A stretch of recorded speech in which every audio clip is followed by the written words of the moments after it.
Φίλες και φίλοι, καλώς ήρθατε στον κόσμο της Ντεαγκοστίνη και στη νέα της σειρά «Διακοσμήστε τα γλυκά σας». Ονομάζομαι Μαρίνα και σήμερα μας υποδέχεται η Βιργινία Κάπα από το Virginia's Cakes στο χώρο εργασίας της, όπου δημιουργεί και διακοσμεί πανέμορφα γλυκά. Καλησπέρα, Βιργινία. Καλησπέρα Μαρίνα, καλησπέρα σε όλους. Είμαι πολύ χαρούμενη που σε φιλοξενούμε σήμερα στην Ντεαγκοστίνη, αλλά και που βρίσκομαι και εγώ εδώ μαζί σου. Θέλεις να αποκαλύψεις στους φίλους μας τι θα φτιάξουμε μαζί σήμερα? Βεβαίως, σήμερα Μαρίνα θα φτιάξουμε μαζί μια τούρτα με λουλούδια. Είναι πραγματικά εντυπωσιακή ανθισμένη τούρτα με λουλούδια που θα βρούμε στο δεύτερο τεύχος σειράς στην Ντεαγκοστίνη. Διακοσμήστε τα γλυκά σας. Τέλεια. Θα προσπαθήσω και εγώ να το φτιάξω με τη βοήθεια της Βιργινίας φυσικά. Ελπίζω, Βιργινία, να μην είναι πολύ δύσκολη η προετοιμασία. Όχι, ρέμισε, καθόλου δύσκολο. Ωραία. Άρα μπορώ και εγώ να το κάνω. Βεβαίως. Πριν ξεκινήσουμε, ας δούμε τι υλικά θα χρειαστούμε. Πολύ ωραία. Υλικά. Για την τούρτα θα χρειαστούμε 3 παντεσπάνια διαμέτρου 20 εκατοστών. Εδώ, Βιργινία, βλέπω έχεις βάλει 4. Ναι, χρησιμοποίησα 4 για να γίνει η τούρτα πιο ψηλή και να μπορέσει να διακοσμηθεί καλύτερα. Πολύ ωραία. Για τα άνθη, λοιπόν, θα χρειαστούμε 125 γραμμάρια πυκνό αυγόγλασσο, το οποίο εμείς έχουμε ετοιμάσει από πριν. Για τη βουτυρόκρεμα χρειαζόμαστε 500 γραμμάρια ελαφρά αλατισμένο βούτυρο, το οποίο έχουμε αφήσει εκτός ψυγείου για να είναι μαλακό σε θερμοκρασία δωματίου. Χρειαζόμαστε επίσης 1 κιλό ζάχαρη άχνη, 5 με 6 κουταλάκια της σούπας νερό, 2 κουταλάκια του γλυκού εκχύλισμα μυγδάλου και μπλε χρώμα ζαχαροπλαστικής. Ας περάσουμε τώρα στον εξοπλισμό μας. Θα χρειαστούμε σίγουρα μία σακούλα κορνέ, τη μύτη πέταλο και μία στρογγυλή μύτη, τα οποία έχουμε προμηθευτεί από το δεύτερο τεύχος της σειράς στην Ντεαγκοστίνη. Διακοσμήστε τα γλυκά σας. Μάλιστα. Ακόμα ένα μεγάλο κουτάλι, μία σπάτουλα, ένα λεπτό πινέλο, μία οδοντογλυφίδα, λαδόκολλα κομμένη σε διάσταση 5x5 που είναι η επιθυμητή μας και φυσικά τη βάση καρφί για τη δημιουργία λουλουδιών. Και μην ξεχάσω ένα μικρό μπολ και ένα καθαρό και υγρό πανί. Εδώ να σου τονίσω, Μαρίνα, ότι η βάση καρφί είναι απαραίτητο εργαλείο για να μπορέσουμε να φτιάξουμε τα πέταλα των λουλουδιών μας. Μόνο που θα δοθεί σε επόμενο τεύχος της σειράς μας. Έχεις μήπως να μας προτείνεις κάποια εναλλακτική μέχρι τότε? Ναι, φυσικά. Μπορούμε εναλλακτικά να χρησιμοποιήσουμε ένα αφελό από κάποιο μπουκάλι κρασί και να προσαρμόσουμε πίσω μια μεγάλη βελόνα. Μετά βάζουμε το κομμάτι της λαδόκολλάς μας επάνω και για να μπορέσουμε να δουλέψουμε με το γλάσο μας. Πάρα πολύ ωραία. Βιργινία, πόσο είναι ο χρόνος παρασκευής του γλυκού μας περίπου? Ο χρόνος παρασκευής είναι περίπου 1 ώρα, αλλά θα χρειαστεί και έξτρα χρόνος για να μπορέσουν να στεγνώσουν τα ανθάκια μας. Γι' αυτό σας προτείνω να τα έχετε φτιάξει από την προηγούμενη πριν τα διακοσμήσετε στην τούρτα. Υπέροχο! Εδώ έχουμε φτιάξει τη τούρτα, απλά δεν την έχουμε καλύψει με βουτυρόκρεμα. Θα το κάνουμε μαζί επί τόπου και θα τη διακοσμήσουμε. Τέλεια, ας ξεκινήσουμε αμέσως.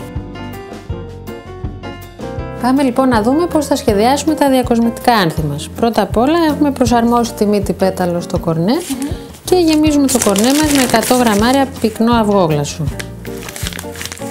Το αυγόγλασσο σε τι ακριβώς χρησιμεύει? Το αυγόγλασσο χρησιμεύει για να κρατήσει σταθερά τα πέταλα το λουλούδι του. Προσοχή όμως, πρέπει να είναι αρκετά πυκνό, διαφορετικά θα απλώσει.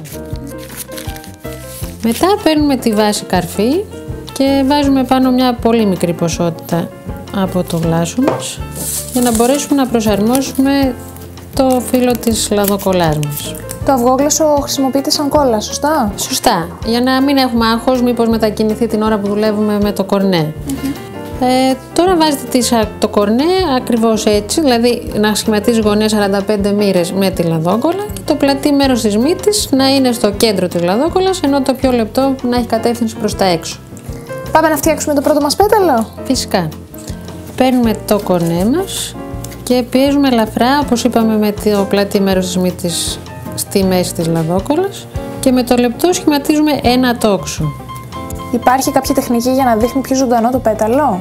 Ναι, υπάρχει. Πρέπει το έξω μέρος να είναι πιο πλατή, ενώ στο μέσα να είναι πιο λεπτό.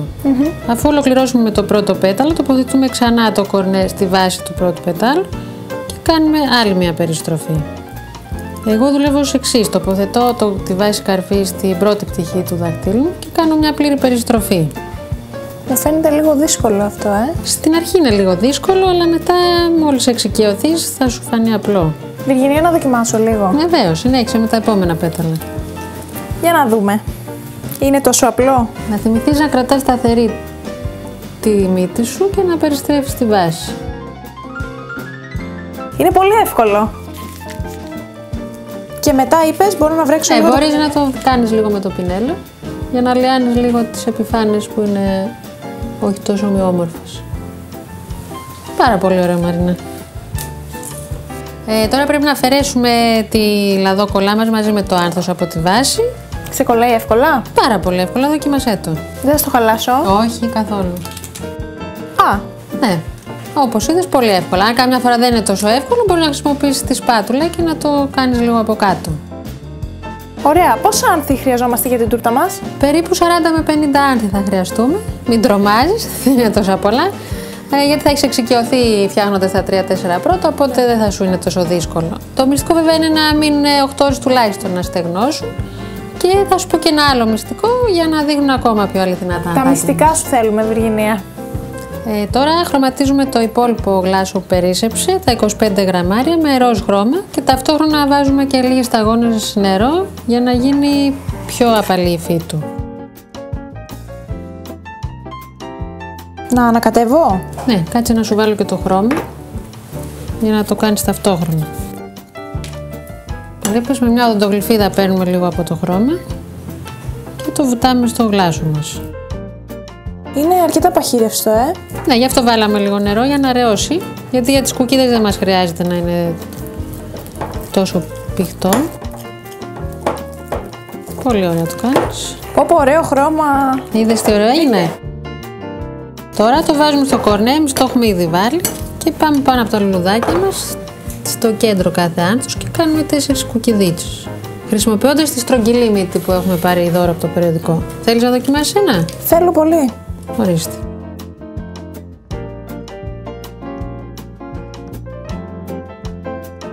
Οπ. Εύκολο, Πολύ εύκολο. Βλέπεις, αυτές οι κουκίδες τώρα είναι σαν να είναι οι στήμονες του λουλουδιού, οπότε τα ανθάκια μας δείχνουν πολύ πιο φυσικά. Βυργινία, νομίζω ήρθε επιτέλους η ώρα για την τούρτα μας, έτσι? Ναι, βεβαίως. Τη βγάζουμε από το ψυγείο. Σας συμβουλεύω να την έχετε βάλει στο ψυγείο πριν την καλύψετε με βουτυρόκρεμα για να σφίξει και να μπορέσετε να τα δουλέψετε πιο εύκολα. Λοιπόν, εμείς θα την καλύψουμε με βουτυρόκρεμα αμυγδάλου, γιατί δίνει ένα πολύ ωραίο άρωμα και θα της δώσουμε και ένα απαλό γαλάζιο χρώμα για να της δώσουμε έτσι ένα πιο ρομαντικό ύφος. Αν εσείς θέλετε να χρησιμοποιήσετε κάποιο άλλο χρώμα, κανένα πρόβλημα. Ξεκινάμε λοιπόν. Βεβαίως. Λοιπόν, στον κάδο μας βάζουμε το βούτυρο. Να σε βοηθήσω. Μπράβο, Μαρίνα. Και την άχνη. Τη θέλεις όλοι μαζί? Ναι, όλοι μαζί.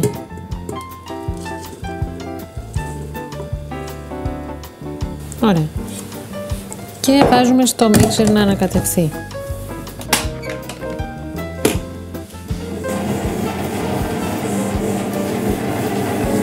Ρίχνουμε και το νερό μας.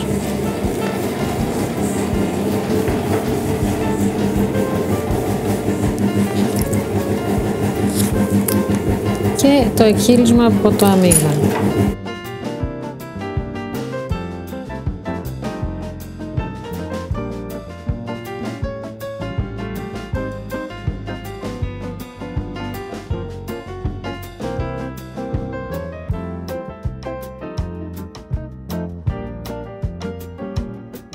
Ωραία, σε αυτό το στάδιο μπορούμε να προσθέσουμε το χρώμα μας.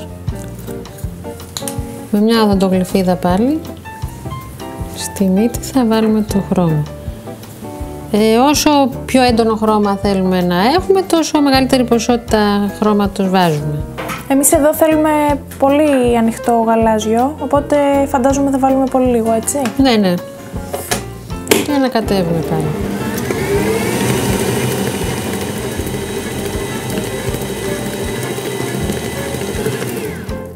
Ωραία. Αυτό δεν είναι το χρώμα μας ή πιστεύεις ότι πρέπει να βάλουμε λίγο ακόμα? Εμένα μου αρέσει πολύ. Ωραία. Τότε μπορείς να ξεκινήσεις την διακόσμηση. Ανυπομονούσα. Ξεκινάς από το πάνω μέρος της τούρτας. Θα σε βοηθήσει πολύ και η βάση που γυρίζει.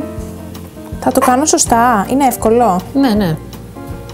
Έτσι, σιγά σιγά. Ωραία. Είναι πραγματικά πάρα πολύ εύκολο. Είδες, θα σε βοηθήσει να γυρίζεις λίγο και τη βάση σου. Έτσι, πράγμα.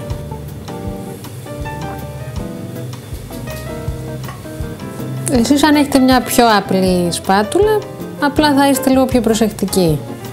Νομίζω με τη σειρά «Διακοσμήστε τα γλυκά σας» θα γίνουμε όλοι εξπέρ. Βέβαια, αυτός είναι ο σκοπός. Πάρω λίγο ακόμα.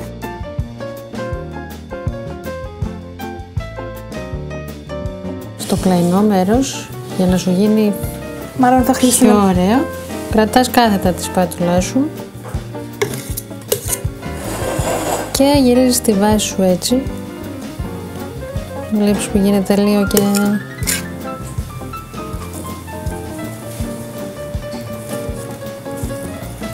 Φίλες και φίλοι, σας το εγγυώμαι, όλοι από το σπίτι μπορείτε να φτιάξετε την τούρτα του δεύτερου τεύχους. Είναι πάρα πολύ εύκολο να τη διακοσμήσετε. Νομίζω έφτασε επιτέλους η ώρα να διακοσμήσουμε την τούρτα μας. Εγώ ανυπομονούσα, Βυργινία, νομίζω είναι το πιο διασκεδαστικό κομμάτι. Για να δούμε. Θα φέρουμε τα ανθάκια μας και με προσοχή θα τα ξεκολλήσουμε από τη λαδόκολλα.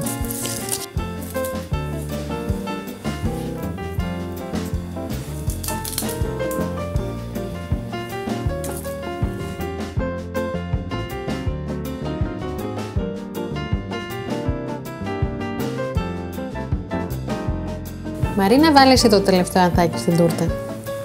Τέλεια. Είναι έτοιμο λοιπόν? Έτοιμο το γλυκό μας. Υπέροχα. Φίλες και φίλοι, το γλυκό μας είναι έτοιμο και φαίνεται πανέμορφο και λαχταριστό. Βυργινία, δεν ξέρω για σένα, εγώ που θέλω να εντυπωσιάσω τους φίλους μου, θα το ανεβάσω. Στο Facebook, έτσι. Υπέροχο. Σίγουρα θα τους εντυπωσιάσεις. Πάρα πολύ ωραίο. Σήμερα χρησιμοποιήσαμε τη μύτη πέταλο που μπορείτε να βρείτε στο δεύτερο τεύχος της σειράς «Διακοσμήστε τα γλυκά σας» για να σχεδιάσουμε τα άνθη της τούρτας μας. Και να θυμάστε πως όσο περισσότερο εξασκείστε στη δημιουργία πετάλων, τόσο περισσότερα είδη λουλουδιών μπορείτε να πετύχετε. Και φυσικά να βελτιώσετε τις επιδόσεις σας στη χρήση του κορνέ με το καρφί λουλουδιών. Βυργινία, σε ευχαριστούμε πάρα πολύ που μας έδειξες πως μπορούμε και μόνοι μας να διακοσμήσουμε τη δική μας ανθισμένη τούρτα, αρκεί να ακολουθήσουμε βήμα-βήμα τις σαφείς οδηγίες που βρίσκονται στο περιοδικό «Διακοσμήστε τα γλυκά σας». Και εγώ ευχαριστώ πολύ, Μαρίνα. Για περισσότερες πληροφορίες, επισκεφτείτε την ιστοσελίδα μας ή ακολουθήστε μας στο Facebook. Μέχρι την επόμενη φορά, γεια σας! Γεια σας!